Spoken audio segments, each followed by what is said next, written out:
The mistletoe hanging above Marcus Hartford's head felt like a bad joke. He stood frozen beneath it at the Apex Media holiday party watching Victoria Blackwell cut through the crowd like a knife through butter. Her emerald dress caught every light in the ballroom, and clutched in her right hand was a red folder he recognized immediately. His proposal, the one someone had flagged as stolen work. His chest tightened as she got closer.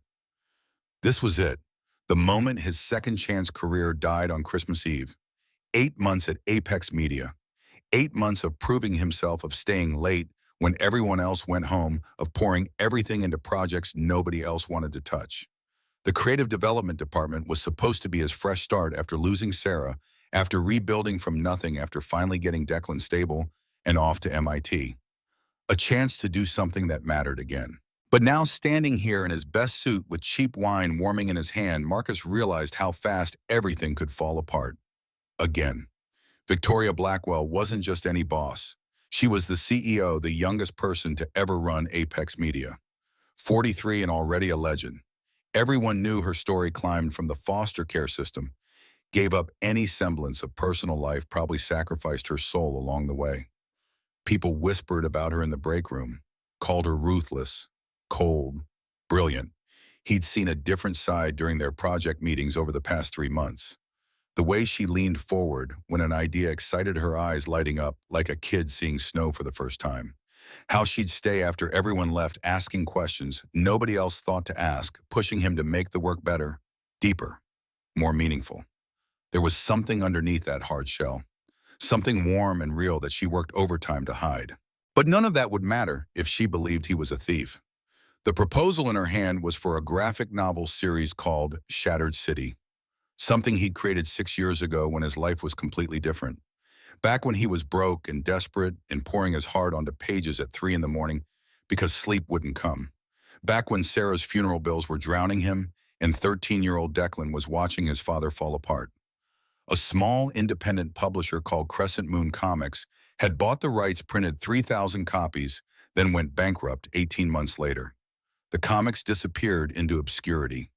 Marcus thought they were gone forever, buried with that chapter of his life. Then 3 months ago, he'd been cleaning out storage at his brother Brennan's place and found them again. The drawings, the stories. Everything he'd been too afraid to share with the world back then because they were too raw, too honest, too much of his broken soul on display. But looking at them with fresh eyes, 6 years of healing behind him, Marcus saw their value. They deserved better than a handful of remaindered copies gathering dust in bargain bins.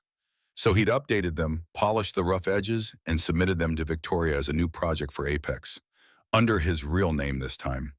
Marcus Hartford, not the pen name Reed Shadows he'd hidden behind when grief was still bleeding through every panel. He never mentioned they had existed before. Never thought anyone would remember an obscure indie comic from a bankrupt publisher. Stupid. So incredibly stupid. Because someone on Victoria's team must have recognized the art style or found an old copy online.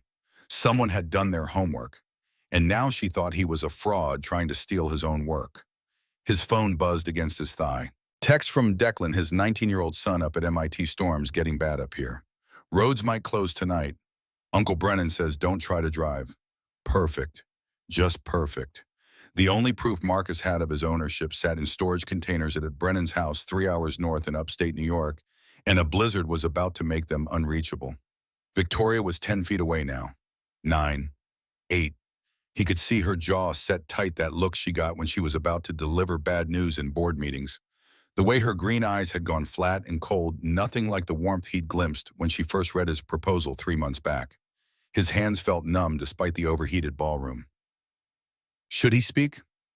First, apologize, explain. His mind raced through a dozen opening lines, each one worse than the last. Then he noticed something that made his stomach drop even further. Through the crowd near the entrance, he spotted 3 people in expensive overcoats just arriving. The Sterling Partners executives. Robert Sterling himself, silver-haired and distinguished, the man who could make or break Apex's future with a single phone call. They'd arrived early, way too early for their scheduled appearance. Sterling Partners represented the biggest deal Apex had going, a $200 million investment partnership that could transform the company from a mid-tier content producer into a major player. But Sterling was old school, traditional, the kind of man who still believed in handshake deals and looking a person in the eye.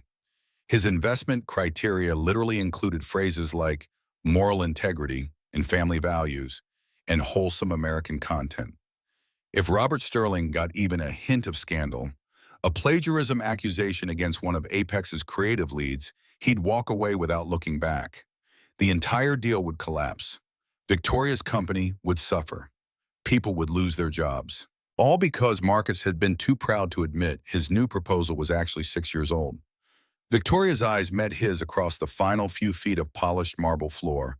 Those eyes that usually sparkled during their late-night brainstorming sessions now looked hard as glass. Her voice came low enough that only he could hear over the Christmas music and cocktail chatter. "We need to talk. My office. Now." Marcus swallowed hard, his throat suddenly dry, despite the wine. "I know what you're thinking, but I can't explain. Can you, She shifted the red folder and he caught a glimpse of printouts inside. Screenshots, evidence, because right now it looks like you submitted stolen work under your own name. Do you have any idea what that could do to this company? To my reputation? It's not stolen." The words came out harder than he intended, but he was tired of being accused, tired of having his integrity questioned. 6 years of rebuilding himself from rock bottom, and here he was again defending his character. "Those stories are mine. I created every single panel 6 years ago, every word, every image. Mine." "Then why does the internet say otherwise?" Victoria pulled out her phone with her freehand screen, already showing search results he'd never seen before. "Someone posted scans of the original comics online. Posted them with the pen name you used back then, a name nobody at Apex knows about. Reed Shadows. Care to explain why your proposal matches these word for word?" His heart hammered against his ribs. Someone hadn't just found the old comics. They digitized them, posted them publicly, and made it look like he was the plagiarist instead of the original creator. This wasn't an accident. This was deliberate, calculated. This was sabotage. "Because I wrote those." Marcus forced himself to meet her gaze, to let her see the truth in his eyes. "Reed Shadows was me. That pen name was mine. I can prove it. All the original files are at my brother Brennan's house upstate. The contracts with Crescent Moon Comics, the artwork files with creation dates, the copyright registration, everything. I can show you the paper trail." Victoria's expression didn't change, but something flickered behind those green eyes. Doubt, maybe, or hope. "Convenient that the proof is somewhere I can't verify right now. I'll drive there tonight." Desperation crept into his voice, and he didn't care anymore. Pride had no place when your career was burning down around you. "Right now, I'll get everything and bring it back before morning. It's about 3 hours north near Grafton. Please, Victoria, just give me until tomorrow morning. Let me prove this to you. There's a storm coming." She glanced at her phone again, and he saw the weather alert notification. National Weather Service is calling it the worst Christmas Eve blizzard in a decade. "You won't make it there and back safely." "I don't care." The truth of it settled in his chest. "I need to clear my name. For my career, yes. For my integrity, absolutely." But mostly because he stopped himself before finishing that thought, before admitting that he needed her to believe him, that somehow over the past 3 months of working together, she'd become more than just his boss, that the way she challenged his ideas and pushed him to be better had woken something in him he thought died with Sarah. That the idea of Victoria thinking he was a liar cut deeper than losing his job ever could. Her eyes searched his face, looking for something. Truth, maybe, or deception. He didn't know what she saw, but her shoulders dropped slightly, the rigid line of them softening just a fraction. Then she glanced past him, and her entire body went rigid again. Marcus turned to follow her gaze. Robert Sterling was looking directly at them. The investor's weathered face carried that expression of casual interest that meant he was paying very close attention while pretending not to. Sterling's eyes moved from Victoria to Marcus, to the mistletoe hanging directly above them, and something shifted in the older man's demeanor. He was reading the situation, drawing conclusions, and in about 30 seconds, he was going to walk over here and ask what was wrong. Ask why the CEO and a creative director were having an intense conversation at a Christmas party. Ask questions that would lead to answers about plagiarism allegations and investigations in scandal. Questions that would kill the Sterling deal before midnight struck. Marcus's military training kicked in the part of his brain that had kept him alive through 2 deployments in the Middle East. Assess the threat, identify options, execute the best tactical move available, even if it wasn't a good move, just the least bad one. Sterling wanted wholesome, traditional, family values. He wanted to see a company where people were happy, where relationships were real, where the American dream still existed in some pure form.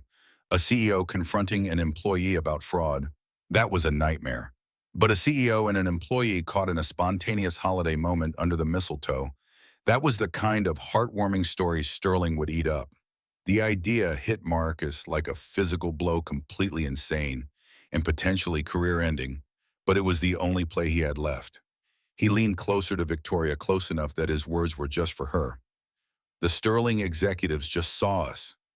Robert Sterling is watching right now. If we stand here looking like we're fighting, he'll ask questions. Questions you can't answer without mentioning the plagiarism accusation. Victoria's eyes widened slightly. She understood. He could see her brilliant mind racing through the same calculations he'd just made. Sterling wants to see a stable company. Marcus kept his voice steady low. Happy employees. Holiday spirit. They want wholesome and traditional. The kind of image that makes them feel good about investing $200 million. What are you suggesting? Her voice carried an edge, a warning that he was about to cross a line he couldn't uncross. But they were already at that line, teetering on the edge. Might as well jump. The mistletoe. We're standing right under it. Sterling is watching. Everyone's watching. Marcus shifted slightly, aware of how close they were standing, how this must already look to everyone in the room. If we kiss right now, this whole conversation looks like something completely different. Not a confrontation. Just two people caught up in the holiday moment. You want me to kiss you to save face in front of investors? Disbelief and something else, curiosity, maybe colored her tone. I want us both to still have jobs tomorrow. His heart was hammering so hard he could feel it in his throat, but he pressed on. Think about it. Robert Sterling sees the CEO and a creative lead sharing a mistletoe kiss at the company party. It's perfect. It humanizes you. Makes Apex look like the kind of place where people actually enjoy working together, where real connections happen. The kind of company Sterling Partners wants to invest in. This is insane. But she wasn't walking away. Her eyes darted past his shoulder, checking Sterling's opposition. He knew she was doing the math, measuring risk against reward. Completely insane, Marcus agreed, but it works. They see holiday romance instead of workplace drama. You buy time to handle the plagiarism question privately without Sterling finding out. Nobody loses except maybe my dignity, and honestly, that's pretty much gone already. A muscle twitched in her jaw. For 3 long seconds, she didn't move, didn't speak. The Christmas music around them felt too loud, and Marcus was suddenly aware of every eye in the room gravitating toward them. The CEO and the guy from creative development standing beneath the mistletoe like they were in some cheesy holiday movie. Then Victoria did something that shocked him more than anything else that night. She smiled. Not her professional smile, the one she used in boardrooms and investor meetings. A real smile that reached her eyes and made her look younger, less guarded, almost vulnerable. If we're doing this, she said quietly, we're doing it right. Make it look real. Before Marcus could process what she meant, her hands came up to rest against his chest. The red folder slipped from her fingers, forgotten on the floor beside them. He felt the warmth of her palms through his shirt, felt his own pulse jump at the contact. His hands moved almost on instinct, settling carefully on her waist. The emerald fabric of her dress felt smooth and expensive under his palms, and he was acutely aware of the curve of her body, the scent of her perfume, something subtle and sophisticated that made him think of winter nights and distant memories. Ready. Her voice carried a tremor he'd never heard before. Nervousness, maybe? Or anticipation? Marcus nodded, not trusting his voice. This was supposed to be an act, a performance for the investors watching from across the room, a strategic move to protect both their careers and save the Sterling deal. But as Victoria leaned closer, as her breath touched his face and her eyes locked onto his, everything else in the room seemed to disappear. The music faded. The crowd vanished. The fear about his career and the plagiarism accusation and the blizzard coming and all of it just stopped mattering. Their lips met and the world stopped turning. It was supposed to be quick, professional, just enough to sell the illusion. But the moment their mouths touched, something happened that Marcus hadn't planned for, they couldn't have anticipated. Heat rushed through his chest like wildfire, spreading down his arms and into his fingers, where they pressed against her waist. Victoria's hands tightened on his shirt, her fingers curling into the fabric, and he felt her lean into him, closing that last inch of space between their bodies. The kiss deepened. What started as a careful brush of lips became something more urgent, more real. His hand moved from her waist to the small of her back, pulling her closer without thinking. Her fingers slid up to his collar, and he felt her breath catch against his mouth. Time lost all meaning. Could have been 3 seconds or 3 minutes. All Marcus knew was the taste of wine on her lips, the soft sound she made that only he could hear, the way she fit against him, like they'd done this 1,000 times before instead of never. This wasn't acting. This wasn't strategy. This was something neither of them had admitted they wanted until right now. Then reality crashed back in with the sound of applause erupting around them. Loud and sudden and enthusiastic, pulling them back to the present. Victoria jerked back slightly, her eyes wide with surprise. Marcus's hands were still on her waist. Hers were still tangled in his shirt collar. They stared at each other for a heartbeat, both breathing harder than they should be from a simple kiss. The applause grew louder. People were cheering, whistling completely, buying the spontaneous holiday romance angle. Marcus forced himself to look away from Victoria to remember where they were and why they'd done this. Across the room, Robert Sterling was clapping along with everyone else, a huge grin on his weathered face. The other Sterling Partners executives looked equally delighted, eating up the wholesome Christmas moment. It worked. They'd actually pulled it off. Victoria smoothed down her dress, her professional mask, sliding back into place so fast it made his head spin. 1 second she was a woman who'd just kissed him like her life depended on it. The next she was the CEO again. Cool, controlled, untouchable. "Well," she said, her voice slightly breathless but steady. "That was convincing." "Yeah." Marcus let his hands drop from her waist, immediately missing the contact. "Convincing." Her eyes met his, and for just a moment he saw the same confusion and hunger he was feeling reflected back at him. Then her walls went back up, and she bent to retrieve the red folder from the floor. "My office, 5 minutes." Loud enough for nearby people to hear, establishing the professional boundary again. Then quieter just for him. "We still need to talk about your proposal, and about why that kiss didn't feel like acting at all." She turned and walked away, greeting investors and employees as she moved through the crowd, playing her role perfectly.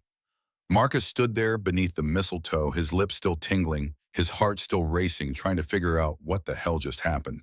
His co-worker, Garrett McDonald Mack, from their Marine days together, now working security at Apex, appeared at his elbow holding 2 cups of punch. "Brother, that was smooth." Mack's grin was wide enough to split his face. "How long have you and the Ice Queen been a thing?" "We're not." Marcus said it automatically, but the words felt like a lie. "That was just mistletoe tradition." Mack laughed like Marcus had told a hilarious joke. "Right, sure. That's why she looked at you like you were the only person in the room. That's why I thought I might need to get you to a room." "Mack, whatever you're doing, keep doing it. I've never seen her smile like that. Hell, I've never seen her smile, period." Mack wandered off before Marcus could argue, leaving him alone with thoughts he didn't want to examine too closely. The kiss was supposed to be fake, a strategic move to protect the company. But his racing pulse and shaking hands told a different story. 5 minutes, Victoria had said. 5 minutes until he had to walk into her office and pretend that kiss meant nothing. Pretend he wasn't falling for a woman who could fire him with one signature. Pretend the most important thing was clearing his name and saving his job. He finished the punch Mac had brought in 2 swallows, barely tasting it. His phone buzzed again. Another text from Declan Storms, getting worse. "Don't try to drive up here tonight." But Marcus had to. The proof he needed sat in those storage containers at Brennan's house 3 hours north. Without it, Victoria would never believe the truth about his work. The kiss might have bought him time with Sterling, but it hadn't changed the fact that she thought he was a liar. He checked his watch. 3 minutes left. He started walking toward the elevators, weaving through clusters of partying coworkers who had no idea their company's future was balanced on a knife's edge. No idea their CEO had just kissed someone who might be a defraud. No idea that everything could come crashing down before Christmas morning. The elevator ride to the top floor felt like it took hours. Marcus's reflection stared back at him from the polished steel doors. Same suit, same face, but something fundamental had shifted. You couldn't kiss someone like that and pretend it didn't matter. You couldn't feel what he'd felt and just walk away. The doors opened onto the executive floor. Victoria's office waited at the end of a long hallway, light spilling from the doorway into the dim corridor. Every step felt heavier than the last, carrying him closer to a conversation he wasn't ready to have. He knocked once, heard her voice call him in, and stepped across the threshold. Victoria stood in front of her desk, the city lights twinkling behind her through the massive windows. She'd taken off her heels, standing in stockinged feet, somehow looking more formidable without the extra height. The red folder lay open on her desk, damning evidence spread across the polished wood. The door clicked shut behind him, and suddenly the tension between them was suffocating. They were alone. No audience, no performance necessary. Just the two of them and the truth. The content isn't plagiarized. Marcus spoke first, fighting to keep his voice steady despite his racing heart.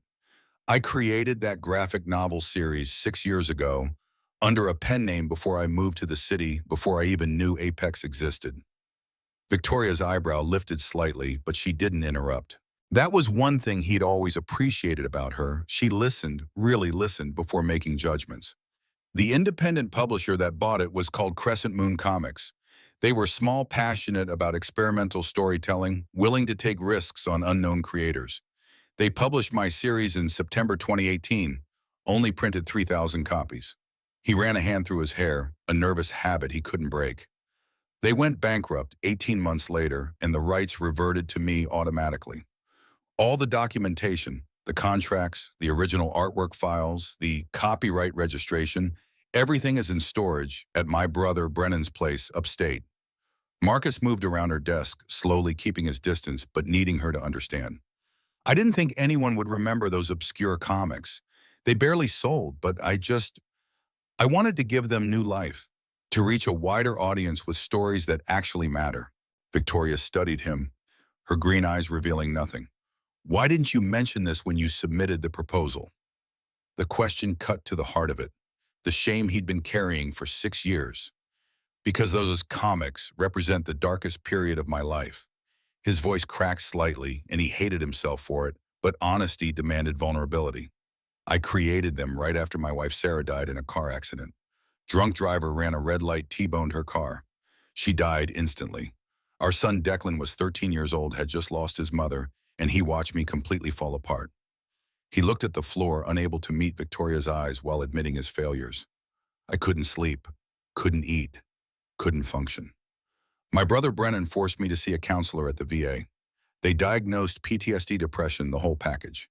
The comics were therapy when I couldn't afford an actual therapist. I poured all that grief and rage and pain onto those pages at 3 in the morning when nightmares woke me up. The main character, Adrian, Marcus forced himself to continue. His journey mirrors mine, losing everything, finding a way to keep going, learning that breaking doesn't mean you're broken forever. I wrote about becoming someone new, someone stronger, because Declan needed to see that men can fall apart and still get back up. He finally looked up, met Victoria's gaze. Reed Shadows was the broken version of me, the man drowning in grief who couldn't see past tomorrow. Marcus Hartford is who I rebuilt myself to be. When I found those comics again last year, I saw their value. But I wanted them to represent my second chance, not my rock bottom. So I submitted them under my real name. No mention of the pen name or the history because I was ashamed. Silence filled the office. Victoria's expression had softened slightly, but he couldn't read what she was thinking. Then she spoke, and her voice was quieter than before. I almost fired you. I had the termination papers drafted. They're in my bag right now. His stomach dropped, but before he could respond, her phone buzzed loudly on the desk. She glanced at it, and her entire demeanor changed, shifting from uncertain to sharp in an instant. Sterling Partners executives are thrilled with the holiday spirit at the party. She read from the screen, something like disbelief coloring her tone. They want to fast-track the major partnership announcement. Robert Sterling himself is asking which creative initiative we're leading with. They want something that shows heart community values, family appeal. She looked up at Marcus, and he realized his professional fate hung in the balance of her next decision. His graphic novel series fits Sterling's requirements, perfectly meaningful content about rebuilding after loss, finding strength in community family values wrapped in compelling storytelling. But only if she believed him. I need proof. Victoria set her phone down with deliberate care. If what you're saying is true, I need to see the original work, the contracts, the artwork files, everything. Relief washed over Marcus like cold water. She wasn't saying no. She was giving him a chance. My brother Brennan has everything in storage at his house. I can drive there tonight and be back by morning. It's about 3 hours north near Grafton, just past the Adirondack foothills. Victoria immediately pulled up her phone again, swiping through screens. The Weather Service just issued a blizzard warning for the northern counties. They're saying it could drop 8 inches by midnight, 12 to 15 by morning. Travel not advised. I have to try. Desperation bled into his words, but he didn't care anymore about maintaining distance or professional boundaries. For my career, yes. For my integrity, absolutely. But Victoria, he took a step closer. I need you to know I would never lie to you.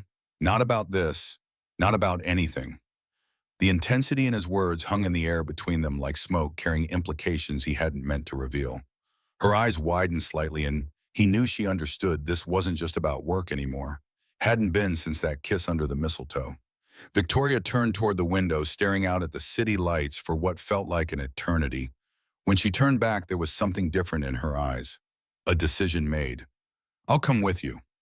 Marcus blinked. What? 2 people searching will be faster than 1.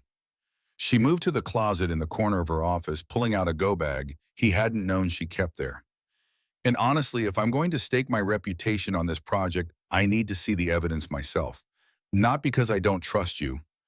She paused, meeting his eyes. But because if this goes to court or the board questions my judgment, I need firsthand verification. It's dangerous, the storm. I didn't build this company by playing it safe. Victoria started changing, swapping her dress for jeans and a sweater she kept for overnight work sessions.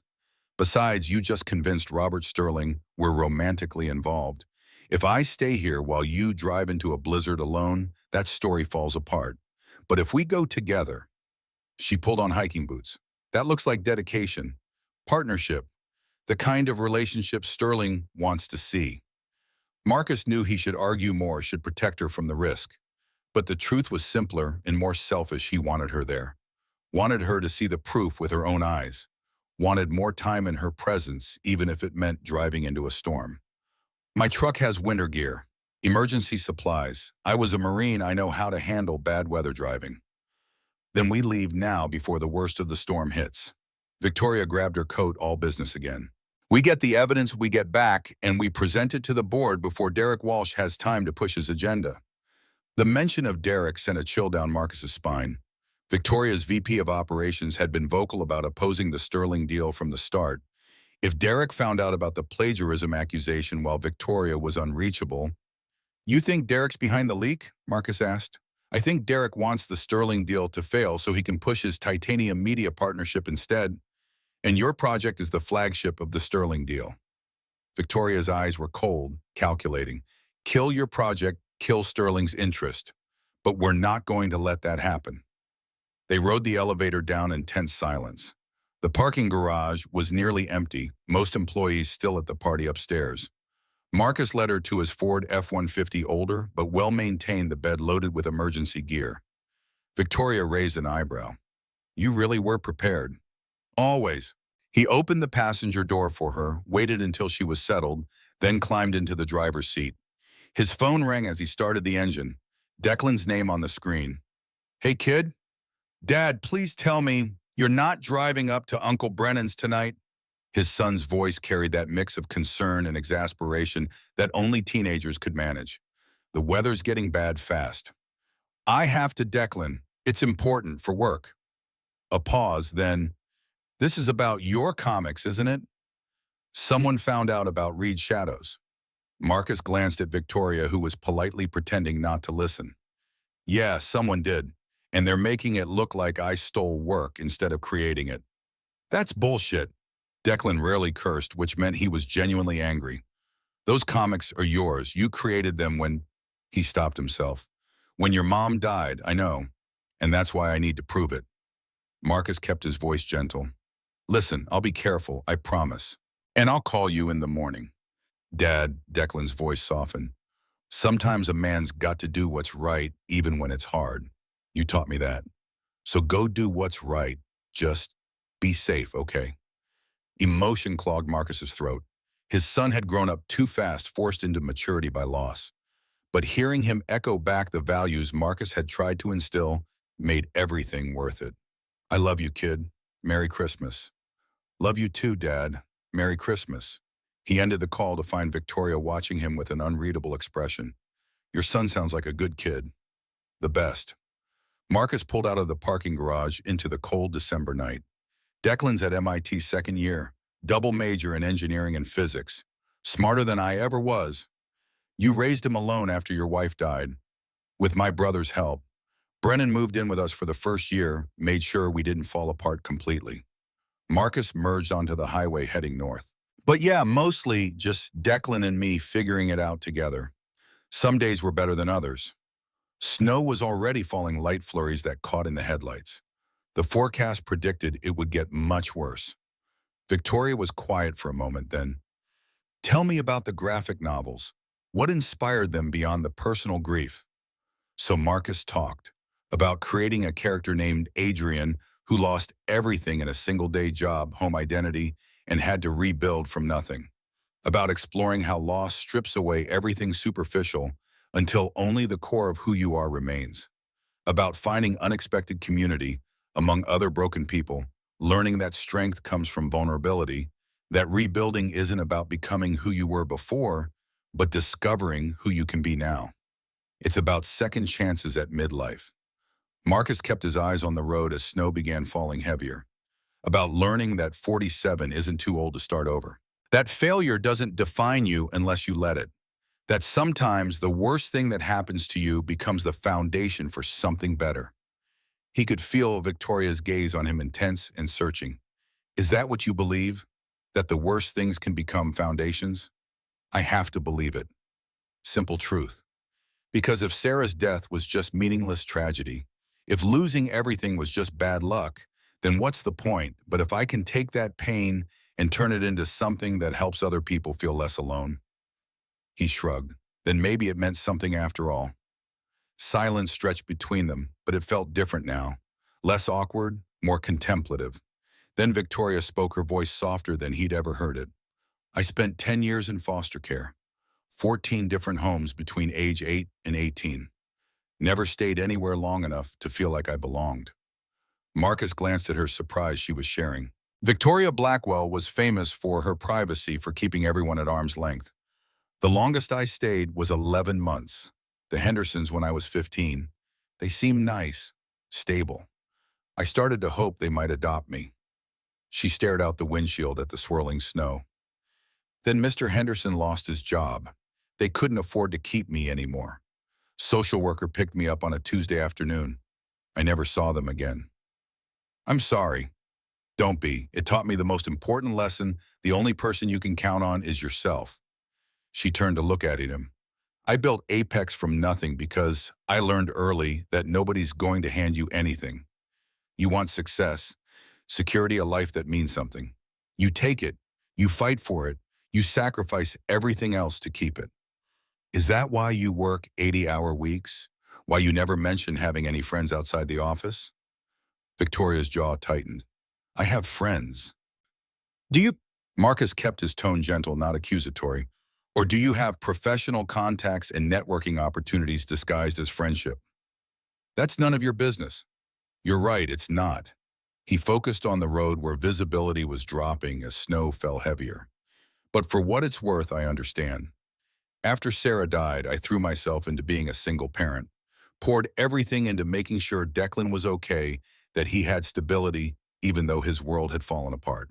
I didn't date, didn't socialize, just work and dad duty, nothing else. How long has it been? 6 years. The admission felt heavy. I haven't been on a date, haven't even thought about another woman since the day Sarah died. It felt like a betrayal somehow.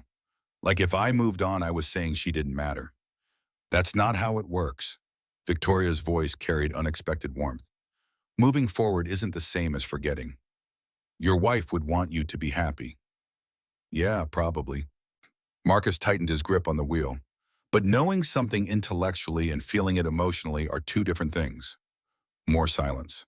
The highway stretched ahead of them, increasingly covered in white. Traffic was light. Most people had sense enough to stay home on Christmas Eve with a blizzard warning in effect. Marcus checked his mirrors and tensed, headlights behind them maintaining exact distance despite the worsening conditions. A black SUV with tinted windows. He'd noticed it when they left Manhattan, thought it was coincidence. But it had followed them through two-lane changes and matched his speed adjustments perfectly. Professional tail. Someone was following them. Victoria noticed his change in demeanor. What's wrong? He debated, lying protecting her from worry. But honesty had gotten them this far. We're being followed. Black Suburban about 50 yards back. Been there since we left the city. She turned to look, and the SUV immediately dropped back, creating more distance. Smart. Professional. You're sure combat deployments teach you to spot tails? Marcus kept his voice calm despite rising tension. They're maintaining exact distance, matching speed changes. That's not accident. Victoria pulled out her phone, fingers flying across the screen. I'm logging into Apex server remotely, checking who accessed your proposal file. While she worked, Marcus kept monitoring the SUV in his mirrors. Whoever was driving knew what they were doing, staying far enough back to avoid obvious detection, but close enough to track their route. Derek Walsh. Victoria's voice went cold. He's accessed your proposal file 17 times in the past 4 weeks. Why would a VP of operations need to review a creative proposal 17 times? What else does his calendar show? She scrolled cross-referencing. Block time listed as private meetings. But when I check phone logs, and her eyes widen. Multiple calls to unknown numbers. One matches a Wall Street Journal reporter's cell. Marcus's hands clenched the wheel. He's shopping the story, trying to break it before we can respond. His phone rang, Mac's name on the screen. Marcus hit speaker. Brother, I dug into Derek Walsh like you asked. Mac's voice crackled over the connection, slightly distorted by worsening weather. Your VP's been busy. He's contacted Titanium Media, Dark Horse Comics, even Netflix, trying to shop your Shattered City concept around. He's trying to steal it. Marcus couldn't believe the audacity. Worse, he's trying to option it elsewhere. But when they all wanted to meet the original creator, he got desperate. Couldn't produce you without revealing he didn't actually own the rights. Mac paused. Sabotaging you was his way out. Kill your project, kill the Sterling deal that blocks his Titanium partnership. Victoria's expression went from cold to Arctic. He's trying to destroy my company's future for his own agenda. Looks that way. And boss, Mac's tone shifted to serious. Be careful. Derek's got resources. If he's willing to commit fraud and sabotage, he might go further. The call ended. Marcus and Victoria sat in charged silence as snow began falling in earnest, heavy enough that the wipers struggled to keep the windshield clear. We should call the police, Victoria said, and tell them that we suspect corporate espionage based on server logs. They'll tell us to hire a lawyer and handle it Monday.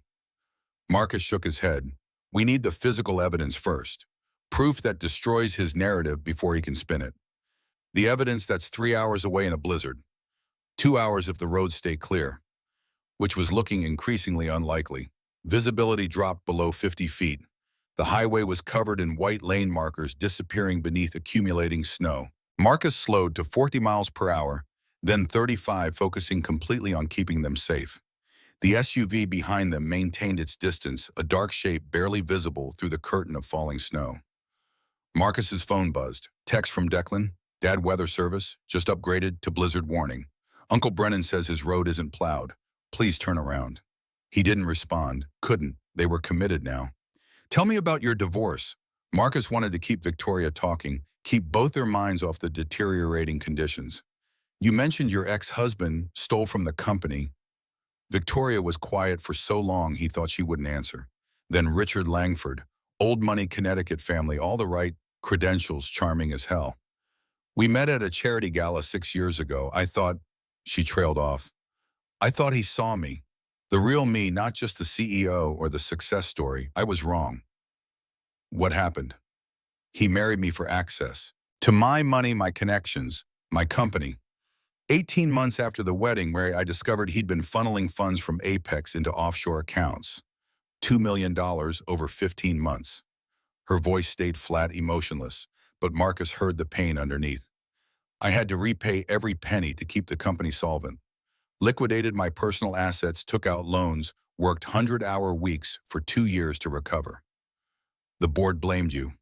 Of course they did. Said I should have known, should have been more careful about who I let into my life. Bitterness crept in now. They were right. I was an idiot. I let my guard down, let myself want something personal, and it nearly destroyed everything I'd built. Marcus understood now why she was so closed off, so unwilling to trust. She'd been betrayed by the one person who should have protected her. He was a con artist. Marcus kept his voice gentle. That wasn't your fault. You didn't fail at judgment. He succeeded at deception. There's a difference. Is there? Victoria turned to look at him. Because from where I'm sitting, I made a choice to trust someone, and that choice almost cost me everything. Just like you trusting that nobody would remember obscure indie comics is costing you now. That's different. Is it? We both let our guards down. We both paid the price. Maybe. Marcus navigated around a slower car struggling in the snow. Or maybe the lesson isn't never trust anyone. Maybe it's be more careful who you trust. Not everyone is Richard. Not everyone will betray you. How do you know the difference? You don't. Not for sure. He met her eyes briefly before returning attention to the road. But if you never trust anyone, you guarantee you'll be alone. Sometimes you have to take the risk. Like you risked submitting those comics under your real name. Like that, yeah, didn't work out great.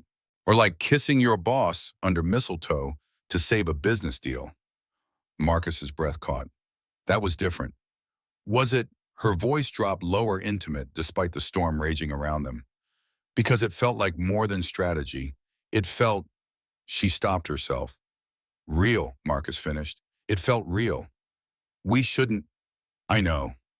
You work for me. There are policies, power dynamics, 1,000 reasons why this is a terrible idea. I know that too. Marcus kept his eyes on the road, but every nerve in his body was aware of her presence. But that doesn't change what I felt when I kissed you. Silence stretched between them, thick with possibility and danger. Then the road curved sharply ahead, the turn appearing suddenly through the whiteout conditions. Marcus saw it 2 seconds too late, already entering the curve at 30 miles per hour, too fast for the ice beneath the snow. He touched the brakes instinctively, immediately knew it was the wrong move. The tires lost grip. The truck started sliding rotation, beginning as physics took over. Victoria gasped, one hand gripping the dashboard. Marcus's military training kicked in, overriding panic. Turn into the slide, don't fight it. Find the friction. The world spun. Trees appeared in the headlights, then disappeared. The guardrail flashed past. The road tilted and rotated as the truck did a complete 180, then kept going. 270 degrees of rotation, everything in slow motion, yet happening so fast. The truck slid backward toward the guardrail, and Marcus had one crystal clear thought. I'm sorry, Sarah. I'm sorry I couldn't keep us safe. Then the truck stopped, engine coughing and dying, facing the wrong direction on the highway. 18 inches from the guardrail, close enough to see snow accumulated on the metal. Complete silence except for the wind howling outside and both of them breathing hard. Are you hurt? Marcus's hands were still on the wheel, knuckles white. Victoria, are you hurt? I know, I don't think so. Her voice shook. Are you? He took inventory. Minor cut on his forehead from hitting the steering wheel. Nothing else. I'm okay. We're okay. But they weren't. The engine wouldn't restart, just clicking sounds when he turned the key. Marcus grabbed his flashlight, popped the hood despite the snow pouring in. Victoria waited while he checked, already knowing what he'd find. The alternator belt had snapped during the spin, probably whipped off by the rotation. The battery wouldn't charge. And the coolant hose had cracked, leaking fluid that was already freezing in the Arctic air. He climbed back into the cab, covered in snow, shivering. We're not going anywhere in this truck. Victoria pulled out her phone, one bar of signal flickering. I'll call. The signal died before she could dial. They sat in the dead truck as wind rocked it and temperature inside the cab began dropping rapidly without the heater. Marcus made the decision quickly. We can't stay here. The cab will be below freezing in an hour. We need shelter. There's nothing out here. There was a building about a quarter-mile back. I saw lights through the snow. He grabbed his emergency pack from behind the seat. It's our only option. Victoria didn't argue. They both knew he was right. Marcus pulled out thermal blankets, extra clothes, the 2 road flares he'd packed. Put these on, extra socks, gloves. We'll light 1 flare and leave it on the truck to mark our position. Second one stays with us. You've done this before. Survival training. It's about to pay off. He met her eyes, seeing fear but also determination. Stay close to me. If we get separated in this visibility, we might not find each other. Understand? She nodded. They stepped out into the blizzard, and the cold hit like a physical assault. Wind at 40 miles per hour, snow so thick Marcus could barely see 5 feet ahead. He lit the flare, placed it on the truck roof, then grabbed Victoria's hand. Don't let go, he shouted over the wind. They started walking into the white hell, leaving their disabled truck behind. Each step was a battle against wind, trying to knock them down. Snow stung exposed skin like needles. Victoria stumbled and Marcus caught her, kept her upright, kept them moving. He glanced back once, seeing the flare's red glow already fading into the storm, and behind that barely visible, the black SUV that had been following them. Parked on the shoulder. Lights off, engine off, just watching, letting them struggle. Marcus said nothing to Victoria. She was frightened enough. They pushed forward into the blizzard, 2 people fighting the storm for survival with a quarter-mile of white hell between them and uncertain shelter. If they made it, the quarter-mile felt like 10. Marcus kept his arm locked around Victoria's shoulders, guiding her through wind that tried to rip them apart. Snow drove into their faces with such force that breathing required turning away from the blast. Every step forward was a negotiation with physics and willpower. Victoria's boots were too large, borrowed from his emergency kit. She kept stumbling, catching herself on his arm, pushing forward with determination that impressed him even through the fear. Her fingers dug into his jacket, holding on like she understood that separation meant death. Keep talking to me. Marcus had to shout directly into her ear to be heard over the howling. I need to know you're alert. What should I say? Her voice came back thin, strained. Anything. Tell me about your first day at Apex. She laughed, a sound swallowed immediately by wind. You want small talk while we freeze? I want to keep your mind working. Hypothermia starts with confusion. Talk. So she did. Told him about walking into Apex 15 years ago as a receptionist with a state college degree and $300 in her bank account. How the CEO at the time, Eleanor Pierce, who'd become her mentor, noticed her staying late to study financial reports. How Eleanor had taken a chance on an ambitious foster kid with more hunger than credentials. Marcus listened, using her voice as an anchor while scanning the white void for any sign of the building he'd glimpsed. His face was numb, fingers burning despite gloves. The thermal blanket helped but wasn't enough. They had maybe 20 minutes before serious frostbite became a concern. Victoria stumbled hard, her foot catching on something buried beneath snow. Marcus caught her before she went down, held her upright while she found her balance. My hands. She could barely form the words. Can't feel them. Marcus stopped, forced her to face him, pulled off his gloves. Give me your hands. She did, and he saw her fingers were pale, borderline dangerous. He rubbed them between his palms, generating friction heat, then tucked them inside his jacket against his chest. We have to keep moving. But he held her there for 30 seconds, letting his body heat revive circulation in her extremities. Can you make your hands into fists? She tried. Succeeded. Nodded. Good. We're almost there. I promise you, Victoria. I'll get us somewhere safe. Her eyes met his, trust and fear mingling in equal measure. Then she pulled her hands back, flexed her fingers, and they pushed forward again. 5 more minutes of hell. Then through the white chaos, Marcus spotted it, golden light spilling onto snow. A building small and rustic, Christmas decorations glowing warm against the storm's fury. There. He pointed, and Victoria's entire body sagged with relief. They covered the final 100 yards, stumbling more than walking, exhaustion, and cold sapping strength they'd already spent. A wooden sign hung above the entrance, swinging violently in the wind. Pine Ridge Inn. Marcus pounded on the door with numb fists, not caring about politeness or propriety. They needed shelter. Now, the door opened before he could knock again. An elderly woman stood in the doorway, white hair pulled into a bun, concern etched deep in her weathered face.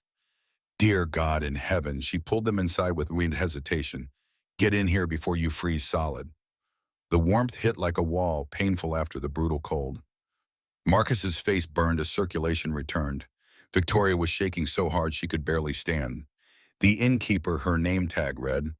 Martha guided them both toward a massive stone fireplace dominating the small lobby. Flames roared inside it, heat radiating in waves that felt miraculous. Sit, both of you. Martha disappeared into a back room, returned with blankets and steaming mugs. Hot chocolate with a touch of a whiskey, doctor's orders, and I'm old enough that counts. Marcus wrapped his hands around the mug, feeling slowly returning to fingers that had gone wooden. Victoria sat beside him on the hearth, close enough that their shoulders touched. Neither of them moved apart. You two could have died out there. Martha studied them with sharp eyes that had seen plenty of foolish decisions. Storm came on faster than predicted, caught a lot of folks by surprise. You got somewhere local you're headed. My brother's place in Grafton. Marcus managed through chattering teeth. Our truck went off the road about a mile south. Black ice. You won't reach Grafton tonight. Maybe not tomorrow either. Martha shook her head. Roads are impassable. State police just called saying all highways north are closed. Victoria's hand found Marcus's beneath the blanket. Squeezed once, they'd have to wait out the storm, get the evidence in the morning, race back to the city. Hope Derek didn't make his move before they could respond. Marcus's phone showed one bar of service flickering. He tried calling Brennan, no answer. I need to tend to that. Martha gestured to Marcus's forehead where blood had dried from the earlier cut. Can't have guests bleeding all over my nice clean inn. While Martha cleaned the wound with gentle efficiency, Victoria moved to the window. Snow obscured everything beyond the glass, just white upon white, stretching into darkness. The SUV that was following us. Her voice was quiet. Do you think they're still out there? Probably waiting to see if we make it. Or hoping we don't. Marcus winced as Martha applied antiseptic. Either way, we're safe here. They can't do anything while we're inside. You're sure about that? He wasn't, but saying so would only add to her fear. Martha finished bandaging, stepped back to examine her work. You'll live. Now about rooms. She looked apologetic. Storm brought everyone and their mother to my doorstep. I've got one room left. Queen bed fireplace, clean sheets. But it's the last one. Marcus and Victoria exchanged glances. The implications settled between them, heavy as the snow outside. We'll take it. Victoria spoke first, her tone matter-of-fact despite the flush creeping up her neck. We just need somewhere warm and dry. Martha led them upstairs, chattering about the history of the inn, while Marcus tried not to think about sharing a bed with his boss. The woman he'd kissed hours ago. The woman he'd been half in love with for months without admitting it. The room was small but immaculate. Log walls, thick quilts on the bed, a fireplace already burning low. A window showed nothing but the storm's rage. Bathrooms through there, extra towels in the cabinet. Martha paused at the door. Storm should break by dawn. You two get some rest. Merry Christmas. The door closed, leaving them alone. Marcus stood by the fireplace, suddenly aware of how small the room was, how large the bed seemed, how Victoria was watching him with an expression he couldn't quite read. I'll take the floor. He gestured to the hardwood. You take the bed. Don't be ridiculous. She pulled off her wet coat, hung it by the fire to dry. That floor is freezing, and you just saved both our lives getting us here. We're adults. We can share a bed without it meaning anything. But they both knew it would mean something. Had already meant something since that kiss. Marcus's phone rang, cutting through the tension.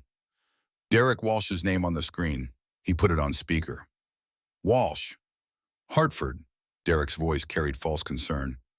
Just heard you and Victoria had some car trouble. Everything all right? How did Derek know about the accident? They'd told no one except Mac. We're fine.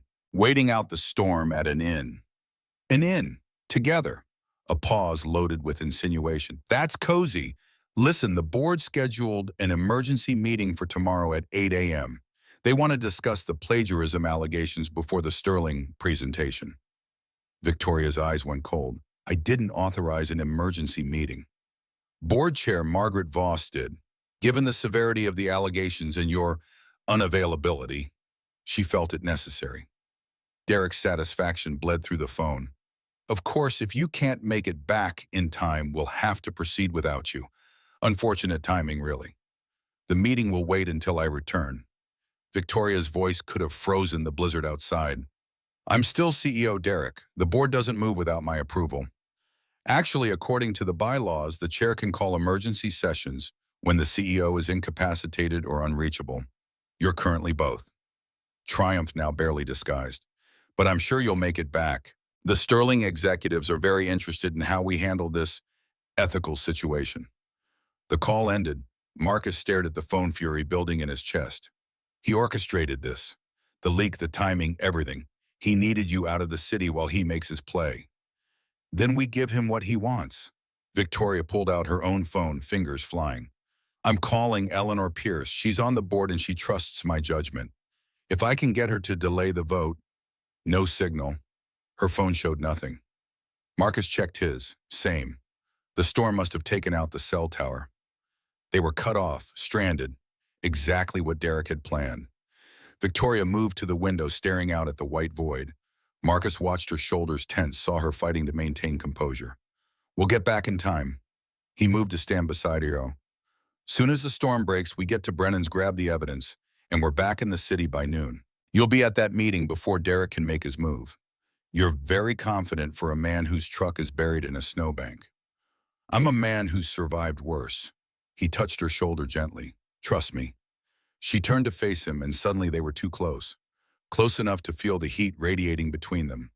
Close enough that he could count the gold flecks in her green eyes. That kiss earlier. Her voice dropped to barely above a whisper. Was any of it real for you? Marcus's heart hammered against his ribs. This was the question that mattered. The one that would change everything or nothing depending on his answer. Every second of it was real. The words came out rough, honest. I've wanted to kiss you since the day you interviewed me 8 months ago. Since you challenged at every assumption I made and pushed me to create something better.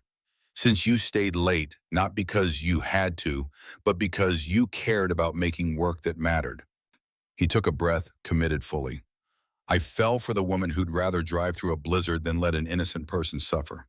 Who built an empire from nothing and still remembers what it's like to have nothing. Every part of that kiss was real. I just had to disguise it as strategy because I never thought you'd see me as anything more than an employee. Victoria's hand came up, touching his jaw with fingers still cold from the storm. Show me. Show me what it would be like if we weren't boss and employee. If we were just two people stranded in a snowstorm with nothing to lose. Marcus closed the distance between them, his hands finding her waist and pulling her against him. This kiss was nothing like the one under the mistletoe. That had been careful, measured, performed for an audience. This was raw and honest and full of 8 months of wanting and wondering. Victoria's fingers tangled in his hair, and he felt something break open inside his chest. Something he'd kept locked away for 6 years, convinced he'd never feel this way about anyone after Sarah. The guilt tried to surface, guilt for moving on, for wanting someone new, but Victoria's mouth on his pushed it away. When they finally broke apart, both breathing hard, Marcus rested his forehead against hers. This is complicated. Victoria's voice shook slightly. You work for me. There are policies, power dynamics, 1,000 ways this could go wrong. I know. Marcus pulled back just enough to meet her eyes. But I'd rather have one honest night with you than a lifetime of pretending I don't feel this way. She studied his face, searching for something. Truth, maybe, or permission to want what he was offering. I haven't been with anyone since my divorce. The admission cost her, he could tell. 5 years of convincing myself I was better off alone, that wanting someone, trusting someone, was just setting myself up for another betrayal. I get it. 6 years for me. 6 years of thinking I died with Sarah, that the part of me capable of feeling this way was gone forever. He took her hand, laced their fingers together. But you make me feel alive again. Like maybe 47 isn't too old for a second chance. 43. Her lips curved in a small smile. And terrified. Me too. They stood there, hands clasped, teetering on the edge of a decision that would change everything. Then Victoria made the choice. Reached up, pulled his mouth back to hers, and this time there was no hesitation. No holding back. They moved to the bed, kissing becoming more urgent. Marcus's hands explored carefully, reverently, mapping the curves of her body through layers of clothing. Victoria pulled at his shirt, tugging it free, her palms sliding across his chest. Wait, she pulled back, breathless. If we do this, if we cross this line, there's no going back. Everything becomes complicated. Your job, my position, how people see us. I know. Marcus cupped her face gently. And I'm choosing this anyway. Choosing you. Whatever complications come, we face them together. She searched his eyes, looking for doubt or hesitation. Found none. I need you to understand something. Victoria's voice went soft, vulnerable in a way he'd never heard. I don't know how to do this. Relationships, letting someone in, being vulnerable. I'll probably mess it up. Then we'll mess it up together. He kissed her forehead, her cheek, her mouth. I'll probably work too much. Get jealous when board members take your time. Worry I'm not good enough for a CEO. We'll both make mistakes, but we'll talk about them, fix them, choose each other anyway. That seemed to be what she needed to hear. The permission to be imperfect. The promise that one mistake wouldn't end everything. What happened next was tender and intense and meaningful in ways that had nothing to do with physical pleasure. This was two lonely people finding connection. Two wounded souls taking a risk on healing together. Two hearts that had been closed for so long finally opening up. Afterward, they lay tangled in blankets while the fire burned low and the storm raged outside. Victoria's head rested on Marcus's chest, her fingers tracing patterns across his skin. Tell me about Sarah. She spoke quietly, not demanding, but offering space if he wanted it. Most people avoided mentioning his dead wife, acted like acknowledging her existence would somehow hurt him. But Victoria understood that Sarah was part of his story, that pretending otherwise was disrespectful to both of them. She was my opposite in every way. Marcus stared at the ceiling, remembering. I was serious, focused, always planning 3 steps ahead. Sarah lived in the moment, laughed at everything, found joy in the smallest things. He felt Victoria listening, not interrupting, just present. We met in college. She was studying art history, I was doing architecture. She'd sit in the campus coffee shop sketching people, and one day she sketched me. Showed me this drawing where I looked less uptight, more human. Said that's who I really was under all the planning and control. She sounds wonderful. She was. She kept me grounded when I got too caught up in career ambitions. Reminded me that life was happening while I was busy making plans. Marcus's voice roughened. When the architecture firm collapsed and I lost everything, she never wavered. Just said we'd figure it out together. And we did. Started rebuilding, moved in with Brennan, took whatever work we could find. What happened the day she died? Tuesday afternoon, she'd gone to the grocery store, just ordinary errands. The memory still hurt, would probably always hurt. Drunk driver ran a red light going 50 in a residential zone. Witnesses said Sarah never saw it coming. The impact killed her instantly. Victoria's hand found his squeezed. Declan was at school. I had to pick him up, take him home, and tell my 13-year-old son that his mother was never coming back.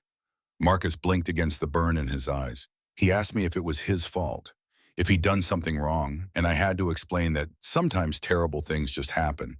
No reason, no justice, just random cruelty. How did you survive it? Barely. The first year was a blur of grief counseling and barely functioning. I couldn't sleep, couldn't eat, couldn't think about anything except how unfair it was that she was gone. That Declan grew up without his mother, that I'd never hear her laugh again. He paused, gathering himself. The VA counselor suggested art therapy.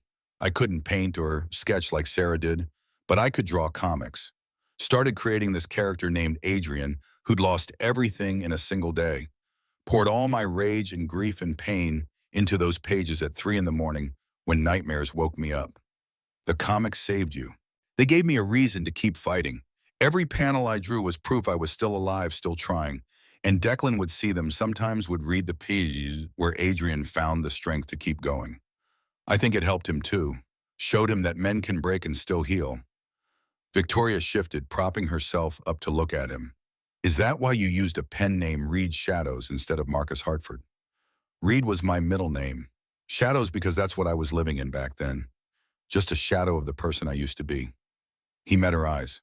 When I found those comics again last year, I saw their value. But I wanted to submit them as Marcus Hartford, the man who survived and rebuilt. Not Reed Shadows, the broken version who created them. You were never broken. Her voice carried absolute certainty. You were healing. There's a difference. Something loosened in Marcus's chest, a knot he'd been carrying for 6 years. Victoria saw his past, his failures, his grief, and she didn't flinch, didn't judge, just accepted it as part of who he was. Tell me about Richard. Fair was fair. What made you fall for him? Victoria settled back against his chest, her breath warm on his skin. He was everything I thought I wanted. Sophisticated, successful, from one of those old Connecticut families where everyone goes to Yale and summers in the Hamptons.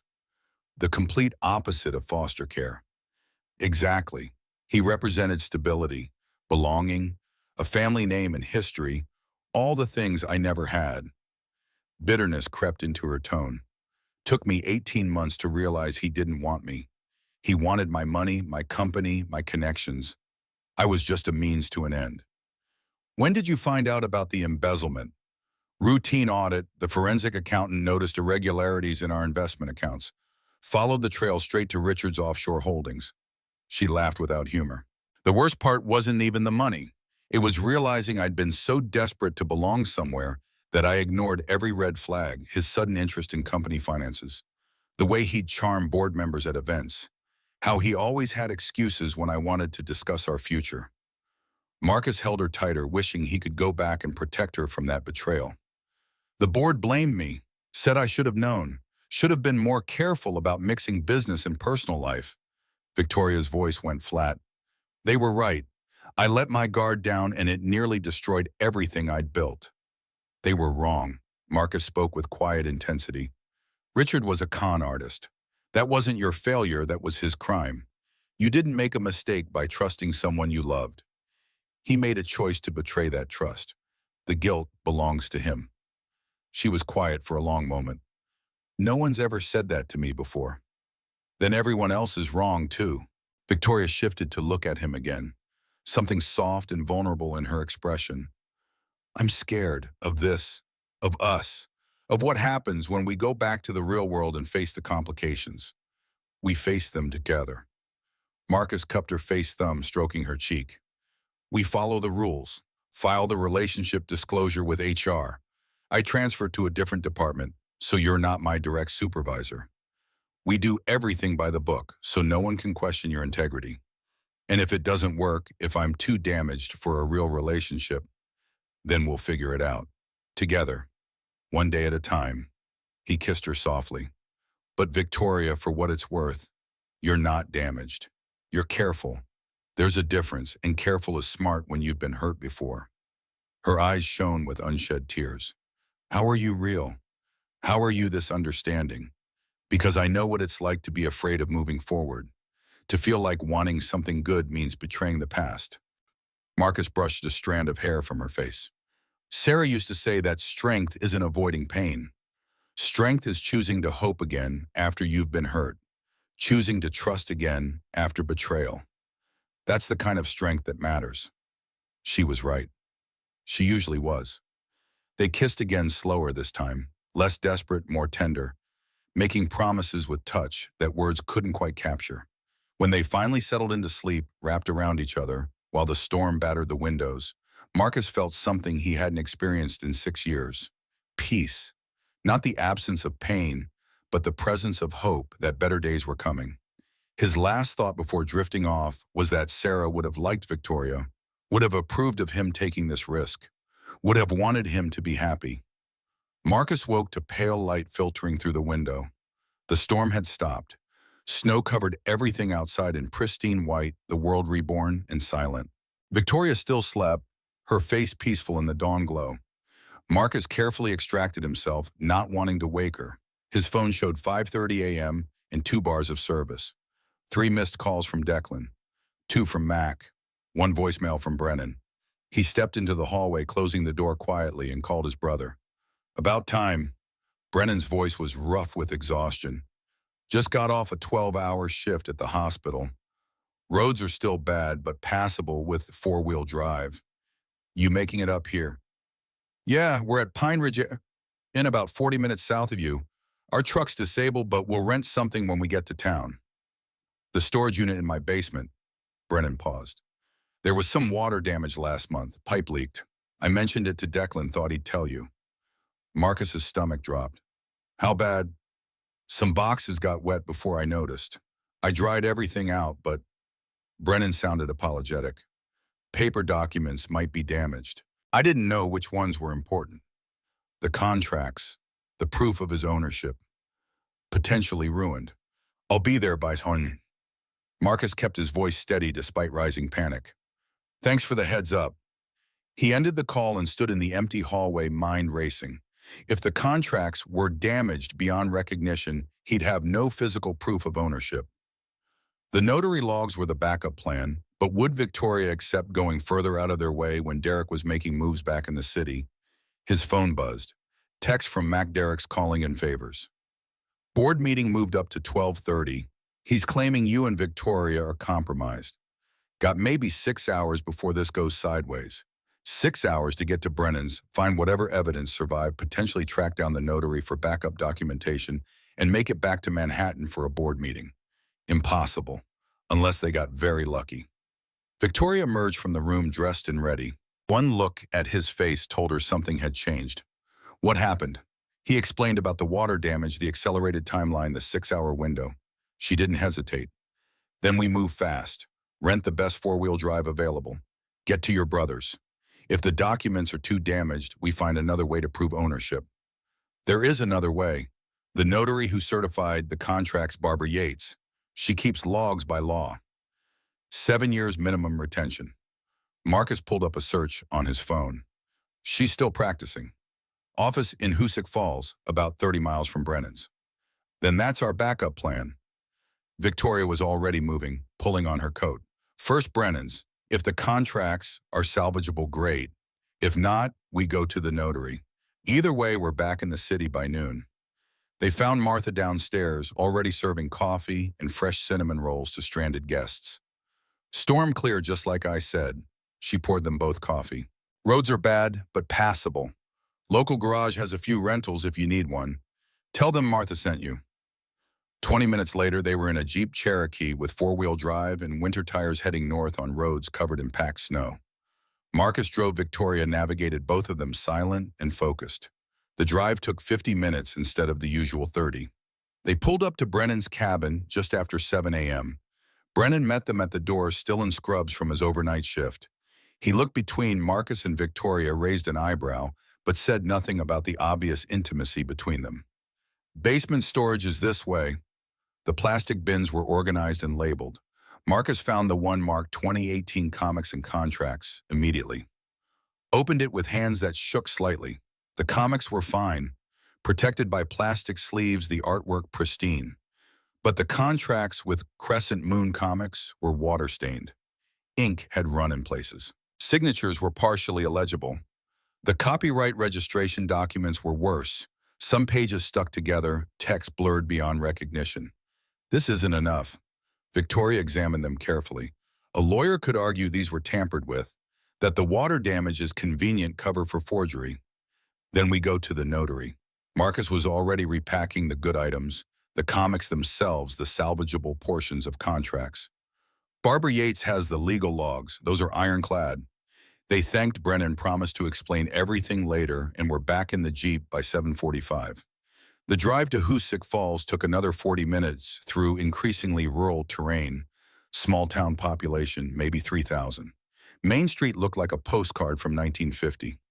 Barbara Yates Notary, Public and Legal Services, occupied a storefront between a hardware store and a bakery.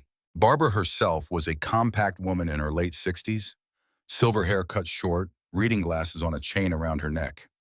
She looked up when they entered, a recognition flickering across her face. Marcus Hartford.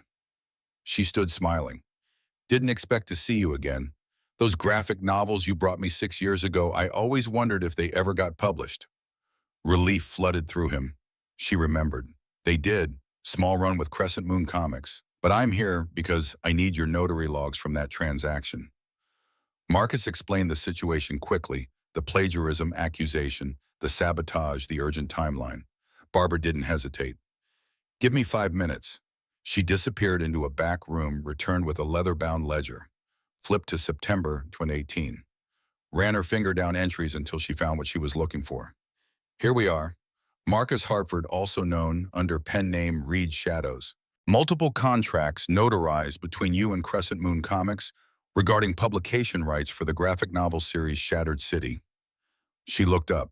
I can make certified copies of these entries. Their legal records admissible in court. How long? 10 minutes for copies and certification. Barbara was already moving to her copy machine. $50 for the service. Victoria pulled out her wallet, handed over $100. Keep the change and thank you. You're saving someone's career.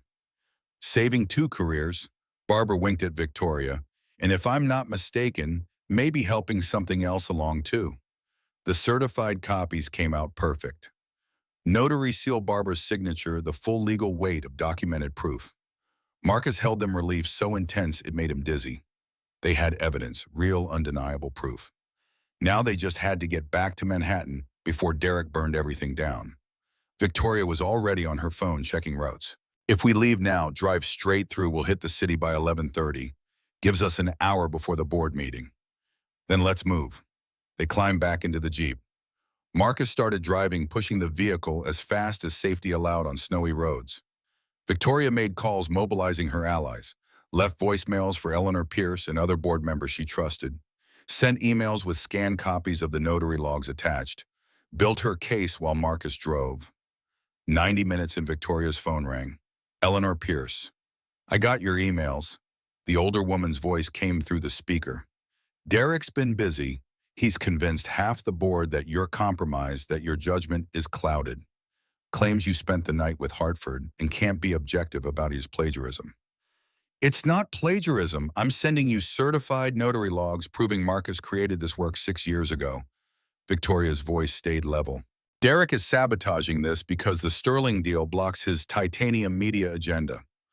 I believe you, but Margaret Voss is siding with Derek.